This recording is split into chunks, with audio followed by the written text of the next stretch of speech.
Negara merugi hingga Rp193,7 triliun akibat korupsi tata kelola minyak mentah di Pertamina periode 2018 hingga 2023. Hitung-hitungan ini didapat dari berbagai tindakan korupsi, salah satunya yakni mengoplos RON 90 menjadi Pertamax.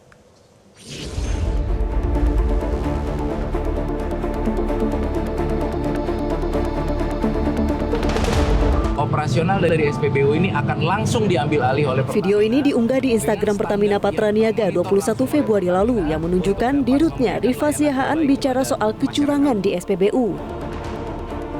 3 hari kemudian terungkap Rifa melakukan berbagai kecurangan sehingga ditetapkan sebagai tersangka oleh Kejaksaan Agung dalam kasus korupsi tata kelola minyak mentah di PT Pertamina 2018-2023. Rifa ditetapkan sebagai tersangka bersama 6 orang lainnya. Mereka adalah para petinggi di PT Kilang Pertamina International dan PT Pertamina International Shipping.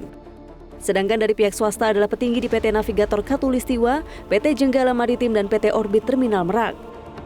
Modus korupsi adalah dengan sengaja menurunkan produksi kilang dalam negeri bahkan menolak produksi minyak mentah dalam negeri oleh kontraktor dengan alasan tidak sesuai spesifikasi kilang minyak.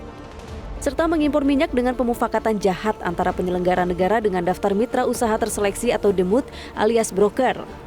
Lalu terjadi pemberian kompensasi, kemudian mengimpor minyak RON 90 atau lebih rendah yang dioplos di depo menjadi produk RON 92. Dalam pengadaan produk kilang yang dilakukan oleh PT Pertamina Patraniaga, tersangka RS melakukan pembelian atau pembayaran untuk RON 92. Padahal sebenarnya yang dibeli adalah RON 90 atau lebih rendah.